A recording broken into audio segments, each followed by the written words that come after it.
বসার ঘরে বড়রা বসে আলোচনা করছেন। আর একটা দিন পরেই বিয়ে, সব আত্মীয় স্বজনরা চলে আসছে। আর সন্ধ্যায় গায়ে হলুদ অয়ন আর নীরার। সময়টা কিভাবে পার হয়ে যাচ্ছে। সময় যত চলে যাচ্ছে মানহার যাওয়ার দিন তত ঘনিয়ে আসছে। সে থাকতে চায় না এই বিষাক্তময় শহরে, যে শহর তাকে অসহ্য যন্ত্রণাদায়ক পীড়া দেয়। থাকতে চায় না সেখানে যেখানে মানুষগুলো তাকে ডিভোর্সের শব্দটা সম্বোধন করে। নিজের আপনজনদের ছেড়ে চলে যাবে, নিজের কষ্ট হলেও ছেড়ে থাকতে হবে মা বাবা ভাই বোন সবাইকে। মানহার জবটাও হয়ে গেছে আমেরিকার বিখ্যাত ইউনিভার্সিটিতে। নিজের যোগ্যতায় পেয়েছে তার চাকরিটা। বিয়ের পরও চুরি করে পড়াশোনা চালিয়ে গেছিল মানহা। সেটা তার প্রাক্তন স্বামী জানতো না। পরিবারের কাউকে সে জানায়নি। কিভাবে জানাবে? জানালে সে যেতে পারবে না, জানালে সে যেতে পারবে না, তাকে আটকে দেবে। মায়ের মুখটা বারবার ভেসে উঠছে মানহার। প্রথম যেদিন এসেছিল সেদিন কি খুশি হতে দেখেছিল, আর যেদিন কাউকে না বলে চলে যাবে সেদিন কি হবে? হ্যাঁ, তার মা বা তার জন্য কষ্ট পাবে, কান্না করবে। আর তার অয়ন ভাই বাড়ি এসে যখন দেখবে মানহা চলে গেছে, তখন খুব কি কষ্ট পাবে। তার ছোট ভাই মিরাজ আপুকে না দেখে কান্না করবে হয়তোবা। তার বড় চাচু চাচি তারাও কি তার জন্য মন খারাপ করবে? সবটা ভেবে খুব কান্না পাচ্ছে মানহার। নিজের রুমে দরজা বন্ধ করে হাউমাউ করে কান্না করছে মানহা। অতিরিক্ত কান্না করার ফলে হেসকে ওঠে। সবকিছু এলোমেলো লাগছে। সবকিছু বাড়িতে এত বড় আয়োজন, হাসি ঠাট্টা সবকিছু বিদঘুটে লাগছে। দম বন্ধ হয়ে আসছে। সবকিছু অসহ্য লাগছে। চার দেওয়ালে নিজেকে বন্দি করে রাখছে। সবার সামনে যেতে মন সায় দিচ্ছে না। বাহিরে গেলে এক একজন এক এক কথা বলবে, যেটা মানহার সহ্য করতে পারবে না। মানুষের মুখ কি ঠেকানো যায়? না, যায় না। মানহা কিভাবে ঠেকাবে?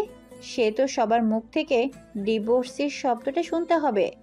তার থেকে ভালো এই ঘরে সে ভালোই আছে।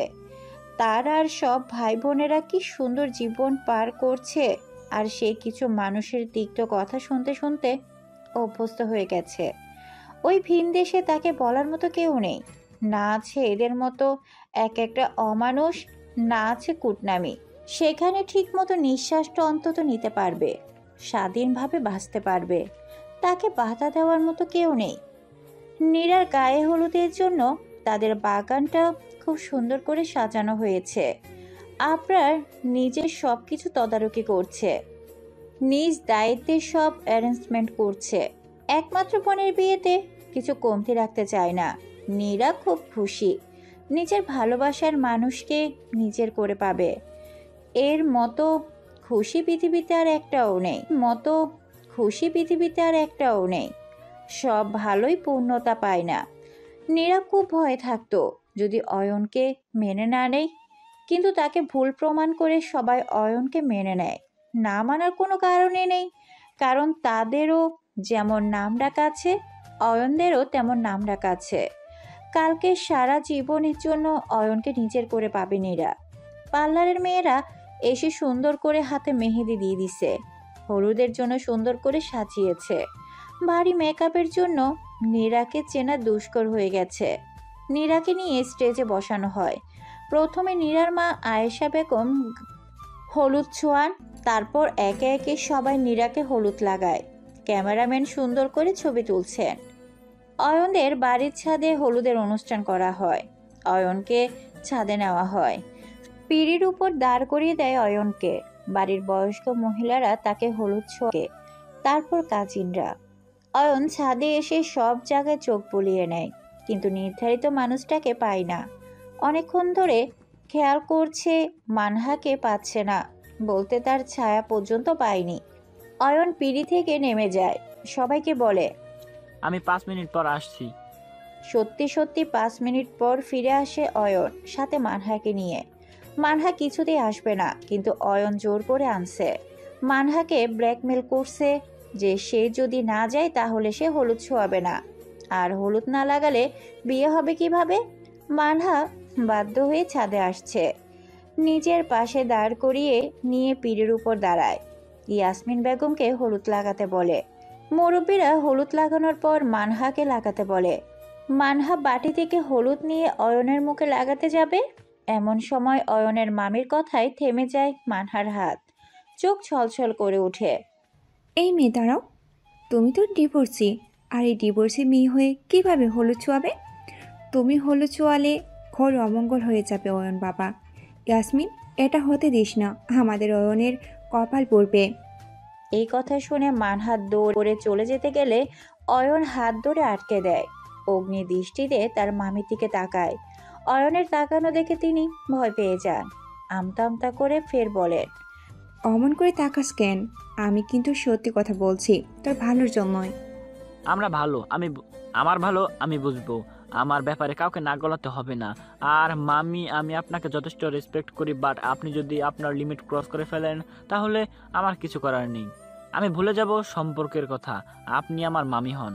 আর ভুলেও কোনো দিন ডিভোর্স শব্দ উচ্চারণ করবেন না আমার বোনের সামনে। শুধু আপনি না, এখানে থাকা প্রত্যেকটা মানুষকে বলছি, আমি যেন আর কোনোদিনও না শুনি আমার বোনকে এসব বলতে।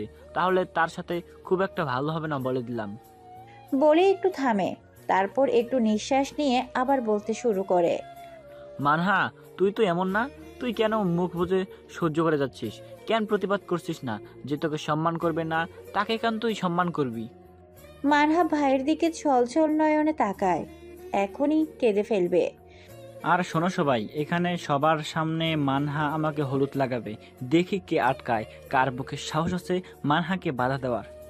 মহিলাটা চুপচাপ গিয়ে এক পাশে দাঁড়ায়, মুখের দিকে তাকানো যাচ্ছে না। মনে মনে মানহাকে যা ইচ্ছে তা গালাগালি করছে। তানিয়া বেগম শাড়ির আঁচল দিয়ে মুখ চেপে ধরে কান্না করছেন। তিনিও যে কাউকে কিছু বলতে পারছেন না। আত্মীয় স্বজনদের সাথে খারাপ বিহেভ কিভাবে করবেন? ইয়াসমিন এগিয়ে এসে তানিয়ার কাঁধে হাত রেখে বলে, কাঁদিস না বোন, আপার কথা কিছু মনে করিস না। ওরি এবারই জানিস তো, আমি জানতাম না আপা এমন একটা কাজ করবে। দেখ দেখ, আমার অয়নটা সঠিক জবাব দিচ্ছে। অয়ন ওর বোনকে কষ্ট পেতে দেবে না, দেখিনিস? হ্যাঁ ভাবি, তুমি ঠিক বলেছ। মানহা অয়নকে হলুদ ছোঁয়ায়। মানহার সব ভাই বোন অয়নের জবাব দেওয়ায় খুব খুশি। মিরাজ তো মহিলাকে সাবান ছাড়াই ধুয়ে দিচ্ছে। তার কোনো রাইট নাই তার আপুকে এভাবে বলার। তানসি তো না পেরে দিয়ে চুবাবে। তানসির কথা শুনে সবাই হো হো করে হেসে ফেলে। হলুদের অনুষ্ঠান শেষ হতে মুরব্বীরা যে যার কাজে চলে যায়। আর মেয়েগুলো সব বিয়ের প্ল্যান করতে গোল হয়ে মানহার রুমে বসে। অনেক রাত পর্যন্ত সব ভাই বোনেরা মিলে আড্ডা দেয়। তারপর যে যার জায়গায় গিয়ে ঘুমিয়ে পড়ে। সকাল 10টা। খানবাড়ির ছোট সদস্যগুলো বরযাত্রী যাওয়ার জন্য তৈরি হচ্ছে। মানহা চুপচাপ বসে সবার কার্যকলাপ দেখছে। কে কি করছে না করছে সবটা নোটিশ করছে। সবাই কত এক্সাইটেড বিয়ে নিয়ে। এখনো ঢের সময় আছে। বরযাত্রী যাবে 1টার দিকে, আর এখনই সাজা নিয়ে মাতামাতি করছে। মানহা বিছানা থেকে উঠে গিয়ে বেলকনিতে দাঁড়ায়। তার গোসল করা হয়ে গেছে, চুলগুলো শুকালেই এখন হবে। অয়ন নিজের রুমে বসে নীরার সাথে ফোন আলাপ করছে। কোথা থেকে হুট করে একটা ছেলে অয়নের রুমে ঢুকে ফোনটা নিয়ে নেয়। হঠাৎ কেউ ফোন নিয়ে নেওয়ায় হকচকিয়ে যায়, সাথে মেজাজটাও খারাপ হয়ে গেছে। কিছু বলতে গিয়ে থেমে যায় অয়ন, মুখ ঘুরিয়ে অন্যদিকে নেয়। ছেলেটা মুচকি হেসে অয়নের সামনে গিয়ে বসে। অয়ন আবারও মুখ ঘুরিয়ে অন্যদিকে নেয়। অয়নের কাণ্ডে হো হো করে হেসে উঠে ছেলেটা। ছেলেটার হাসা দেখে অয়ন বলে, এমন ছাগলের মতো হাসছিস কেন? ছেলেটা হাসি থামিয়ে বলে, অয়ন, আর একটু পর বিয়ে তোর, আর তুই বাচ্চাদের মতো করছিস। লোকে কি বলবে মামা? তুই কেন আসছিস সেটা বল। যা এখান থেকে, তোকে আমার ভালো লাগছে না, চলে যা। ভাই, বোঝার চেষ্টা কর, অনেক পেরাই ছিলাম। একটা ডিল নিয়ে অনেক ঝামেলা হয়েছিল। দেখ রাকিব, আমাকে পাগল বোঝাতে আসিস না, আমি সব জানি। রাগ করিস না বন্ধু, আর কিছু মিস যাবে না। আচ্ছা যা, এবারের মতো মাফ করে দিলাম। এবার আমার ফোনটা দে তো, তোর জন্য ঠিক করে কথা বলতে পারলাম না। বন্ধু কস কি? তুই ভাবির লগে কথা বলছিলি, আগে কবি না? বলে ফোনের স্ক্রিনে তাকিয়ে নিরাশ হয় রাকিব, কারণ নীরা ফোনটা কেটে দিয়েছে। যা, ভাবি তো লাইনে নেই। আচ্ছা তুই বসে বসে এত সময় নষ্ট করছিস কেন? কত বাজে জানিস? আন্টি আমাকে বললো তোকে তাড়াতাড়ি রেডি করিয়ে দিতে, একটু পর বের হবে। আচ্ছা বুঝলাম। বরযাত্রী রেডি, যাত্রা শুরু করে কনের বাড়ির উদ্দেশ্যে। সব ভাই বোনেরা বরের গাড়িতে উঠেছে, আর বাকি লোকগুলো অন্য গাড়িতে। নীরাকে পার্লার থেকে দুটো মহিলা এসে খুব সুন্দর করে সাজিয়ে দিয়ে গেছে। নীরাকে দেখতে খুবই সুন্দর লাগছে, লাল রঙের শাড়িতে মারাত্মক সুন্দর লাগছে।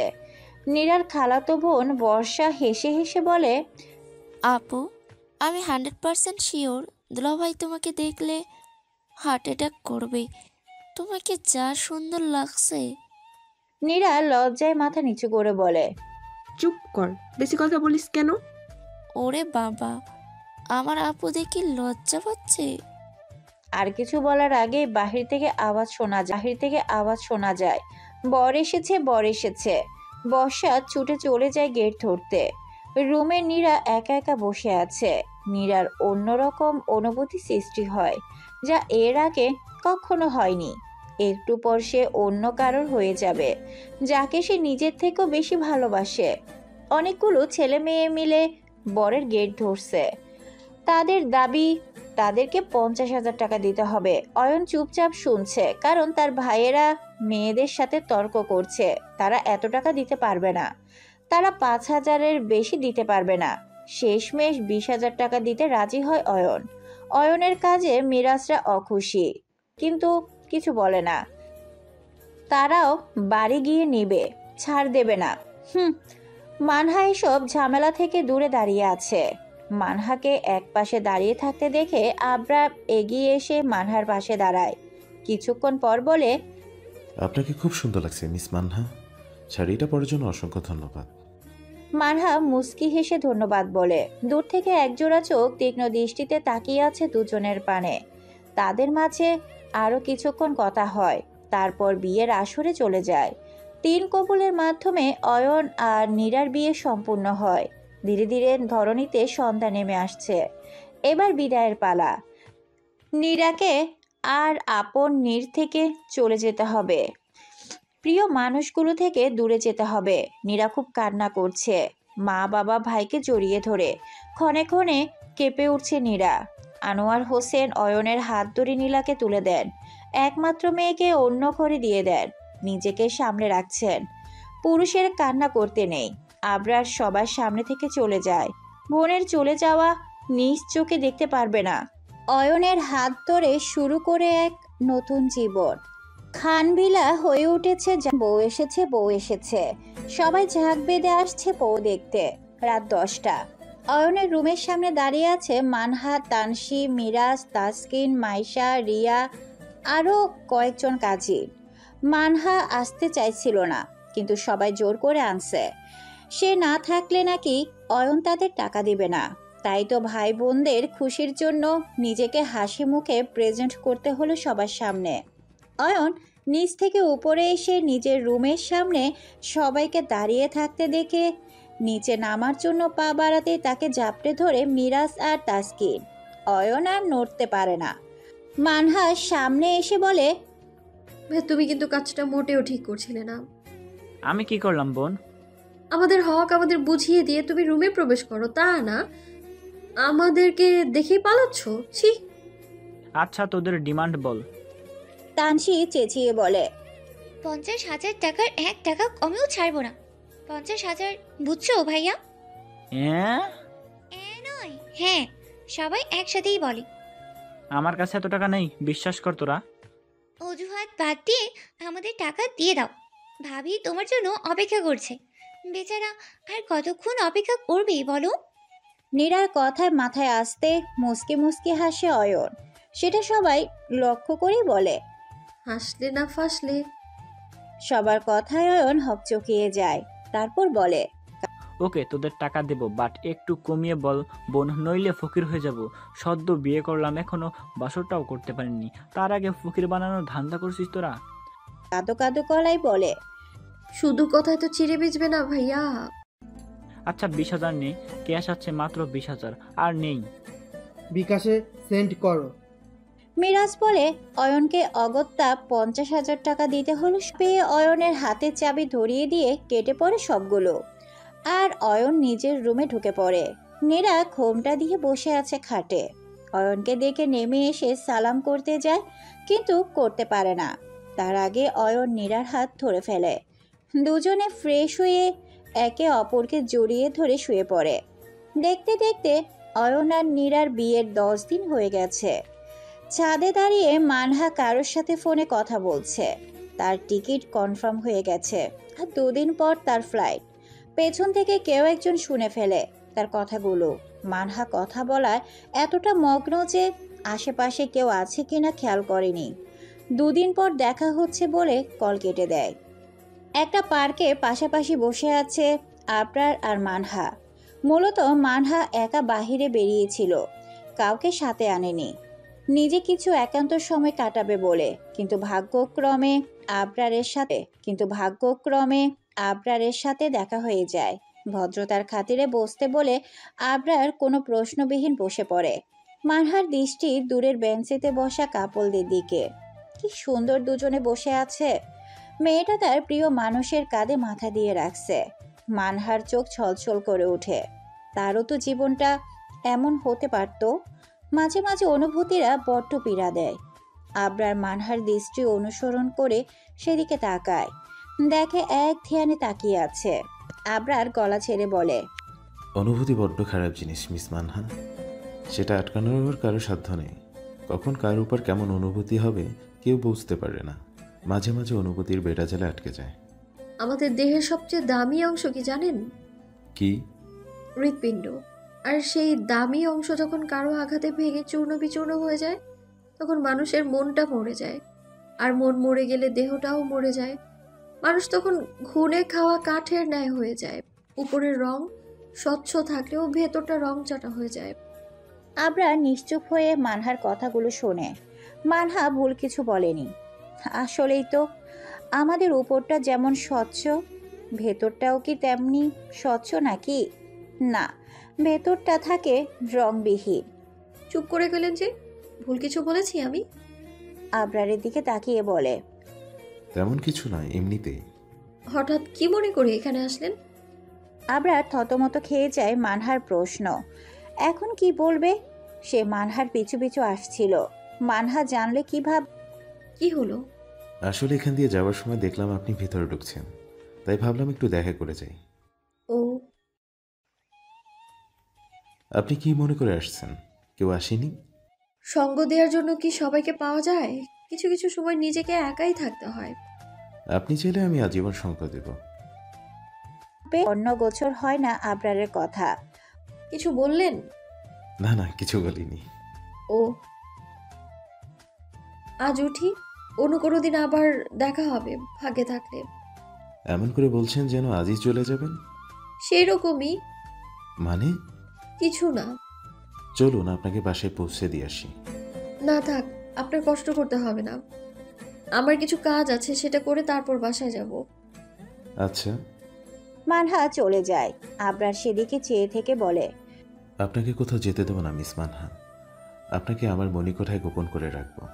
গোধূলির শেষ প্রণয় হয়ে ধরা দেবেন আমার কাছে। কাউকে ছুতে দেব না, ট্রাস্ট মি।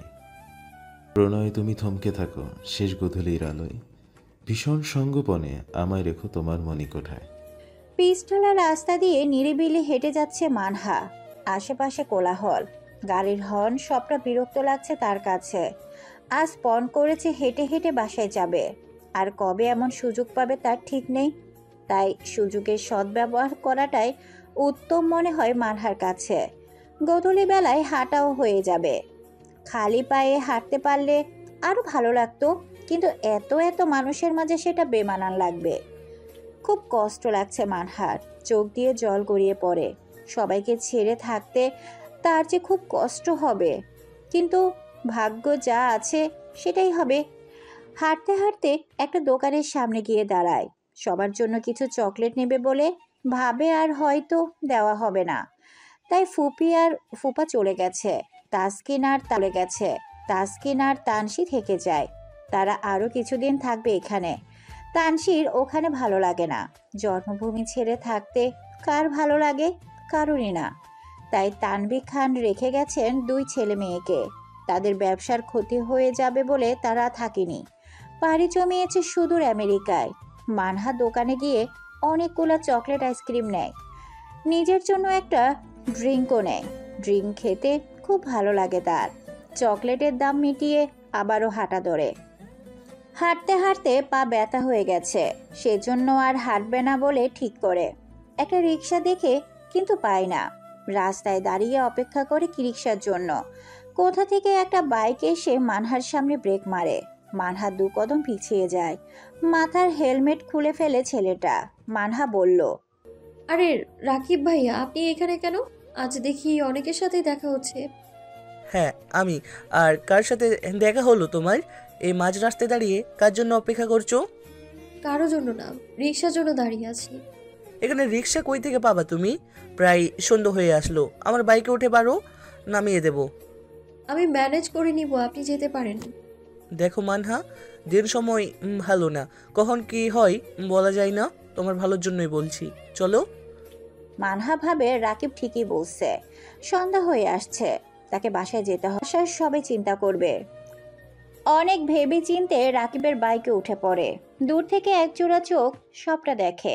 রাগে তার চোখ মুখ লাল হয়ে যায়। তাকে বারবার বলা সত্ত্বেও তার সাথে গেল না।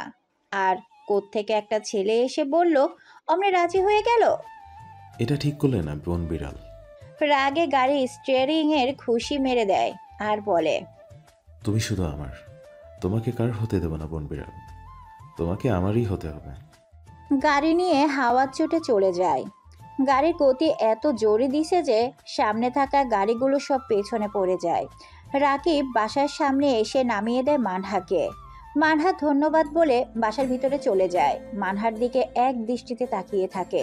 যতক্ষণ পর্যন্ত দেখা যায় ততক্ষণ পর্যন্ত চেয়ে থাকে। দৃষ্টির সীমানার বাহিরে চলে গেলে বাইক স্টার্ট দেয় রাকিব। চলে যায় নিজ গন্তব্যে। মানহা ড্রয়িং রুমে এসে দেখে সব ভাই বোনগুলো বসে বসে আড্ডা দিচ্ছে। মানহাকে দেখে নীরা বলে, এই তো আপু চলে আসছে, এবার আরো মজা হবে। আপু, তুমিও আমাদের সাথে জয়েন্ট হও। ভাবি তোমরা আড্ডা দাও, আমার ভালো লাগছে না কিছুই। আর এগুলো সবাইকে দিয়ে দাও। বলে নীরার হাতে চকলেট আইসক্রিম দেয়। কাউ আড্ডা দিচ্ছে। মানহাকে দেখে নীরা বলে নীরার হাতে চকলেট আইসক্রিম দেয়। কাউকে কিছু না বলে দোতলায় চলে যায়। সবার বিস্ময়ে মানহার দিকে তাকিয়ে থাকে। হঠাৎ কি হলো তার? আপনজনদের মুখ আসলে তারার মতো, দু চোখে গোনা যায় না। সবচেয়ে সুন্দর মুহূর্তগুলোর মধ্যে অন্যতম হলো পরিবারের সবাই আপনজনদের নিয়ে একসাথে থাকা। দুঃসময় কিংবা সুসময়ে যাদেরকে পাশে পাওয়া যায় তারাই আসলে আমাদের প্রকৃত আপনজন। আমাদের কখনো আপনজনদেরকে হারানো উচিত নয়, কিন্তু মানহার ক্ষেত্রে সম্পূর্ণ বিপরীত। আজ একটা দিন সবার থেকে দূরে দূরে থাকছে মানহা। কারোর সাথে ঠিকমতো কথা বলছে না, ঠিকভাবে খাচ্ছে না পর্যন্ত। তার কি হয়েছে কেউ জানে না। সবাই শুনলে বলছে শরীরটা ভালো না। তানিয়া বেগম মেয়ের ব্যবহারে সন্দিহান। কিছু একটা হয়েছে তিনি নিশ্চিত। তাই তো এখন নিজের মেয়ের রুমের দরজা দেন। মানহা, দরজাটা খুলতো মা, তোর সাথে কথা আছে। মানহা চুপচাপ দরজা খুলে দিয়ে খাটে গিয়ে বসে মায়ের দিকে জিজ্ঞাসা দৃষ্টিতে তাকিয়ে বলে, কি? তানিয়া বেগম মেয়ের পাশে এসে বসে 2 হাত ধরে কাঁদো কাঁদো গলায় বলল, তোর কি হয়েছে মা, সত্যি করে বল, মা সব ঠিক করে দেবে। মানহার মাকে জড়িয়ে ধরে কান্না করে দেয়।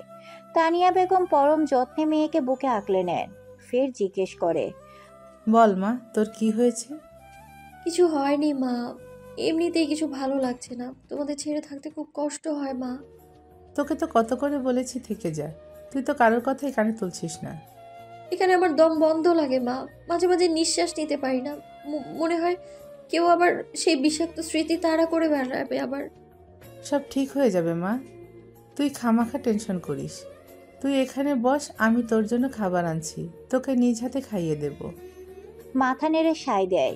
তানিয়া বেগম নিচে গিয়ে ভাত নিয়ে ফিরে আসে। মেয়েকে যত্ন করে খাইয়ে দেয়।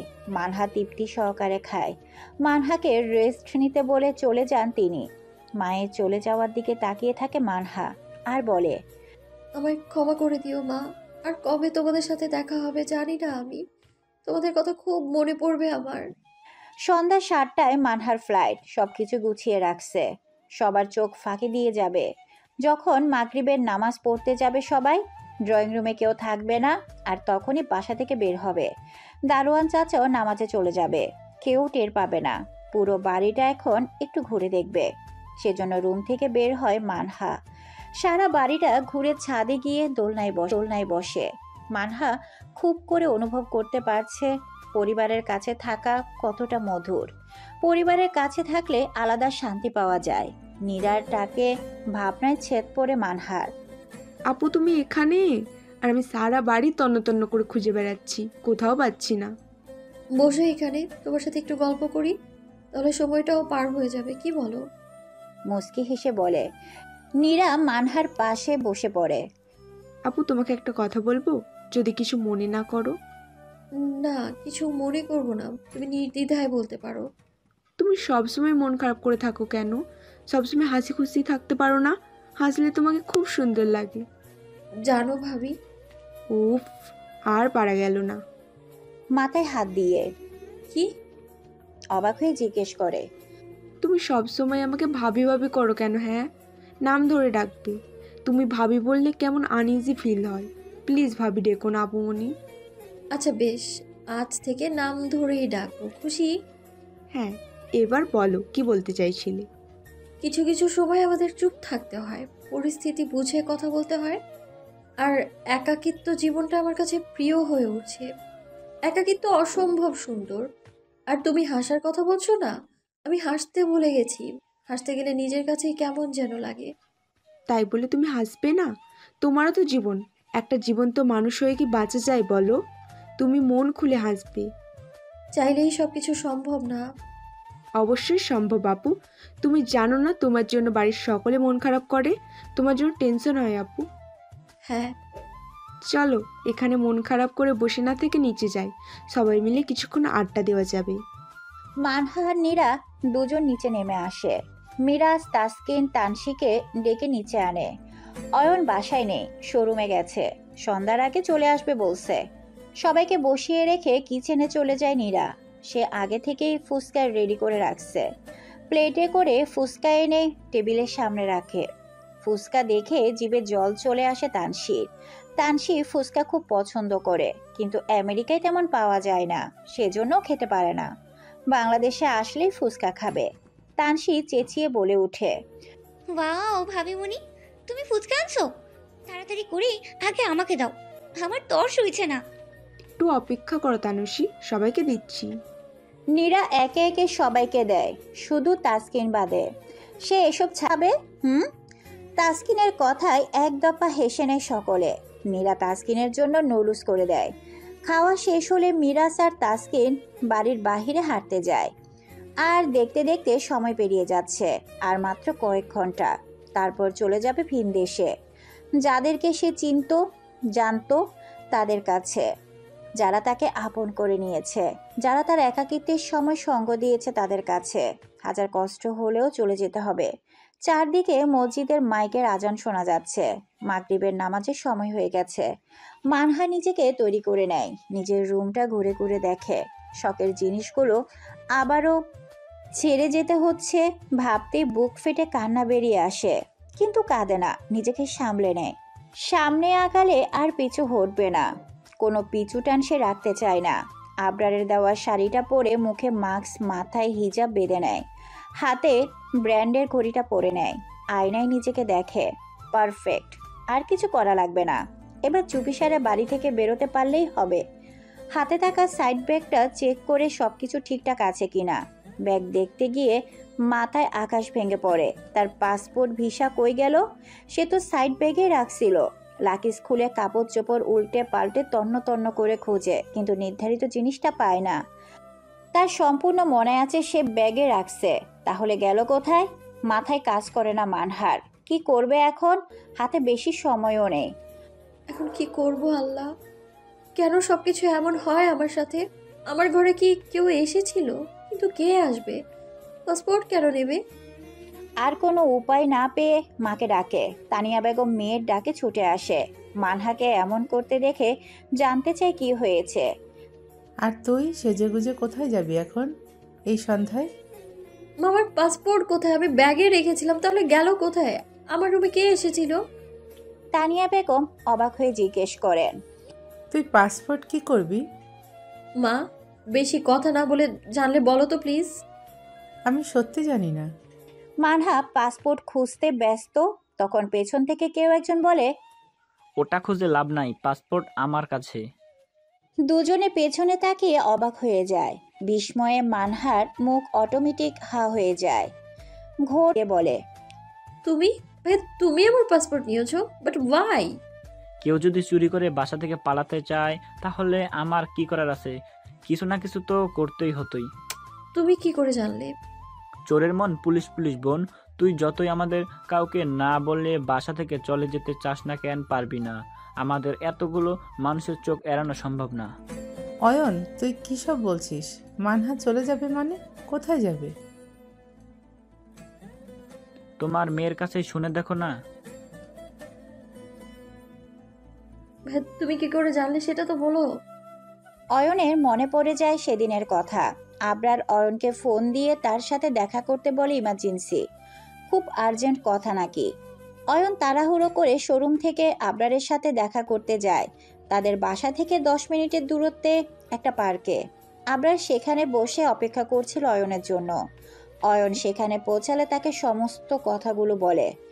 আবরার নীরার সাথে দেখা করতে গিয়েছিল, তখন তার ফোনে একটা কল আসায় কথা বলার জন্য ছাদে যায়, কিন্তু চিলে কোঠায় ওখানে গিয়ে পা থেমে যায় তার।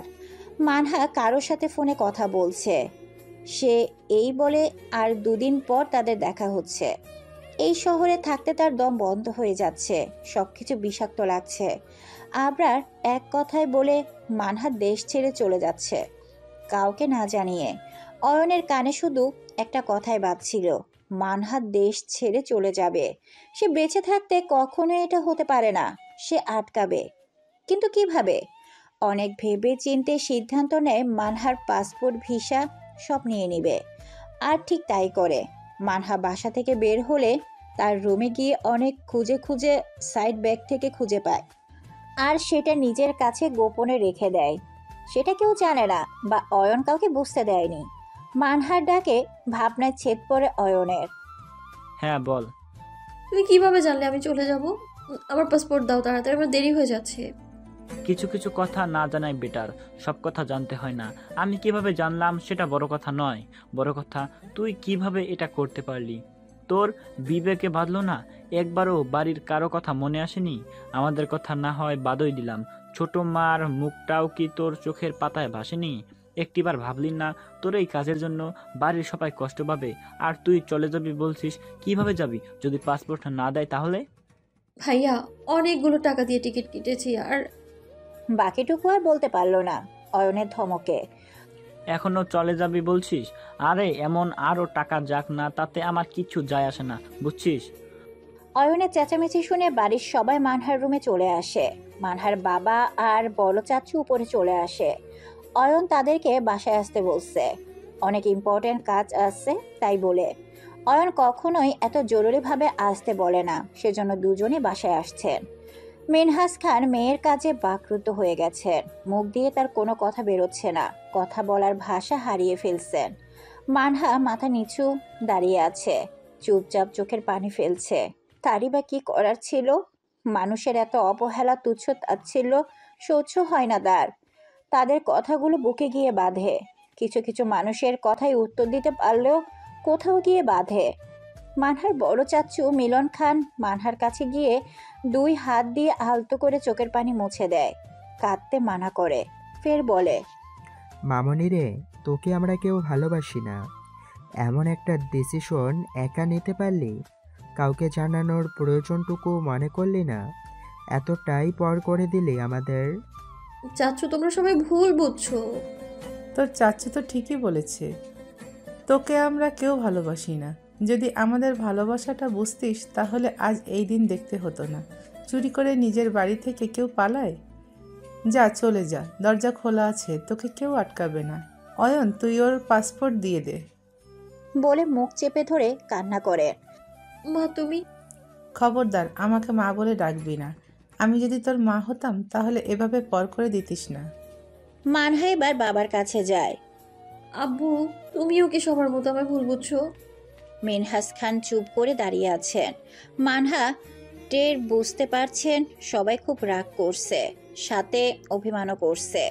এসব আর নিতে পারছে না মানহা। মেঝেতে থপ করে বসে পড়ে হাউমাউ করে কান্না করে দেয়। তাকে কেউ বোঝে না। সবাই শুধু আমাকে ভুল কেন বুঝে যায়? কেন? তোমরা কেন বোঝো না এই শহরে আমার থাকতে কষ্ট হয়? ঠিকভাবে নিঃশ্বাস নিতে পারি না আমি, রাতে ঘুম হয় না আমার। বিষাক্ত স্মৃতিগুলো আমাকে তাড়া করে বেড়ায়, আর নিতে পারছি না আমি এগুলো। আমার মুক্তি চাই এসব থেকে, মুক্তি চাই আমি।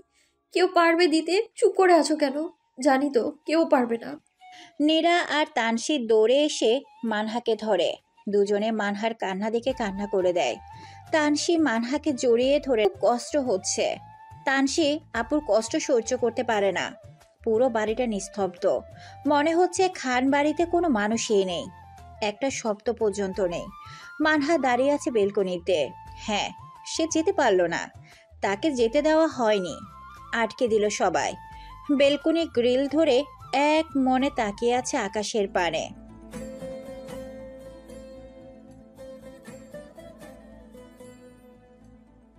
চাঁদ মামা, দিন শেষে আমিও তোমার মতো একা। হবে কি আমার একাকিত্বের সঙ্গী?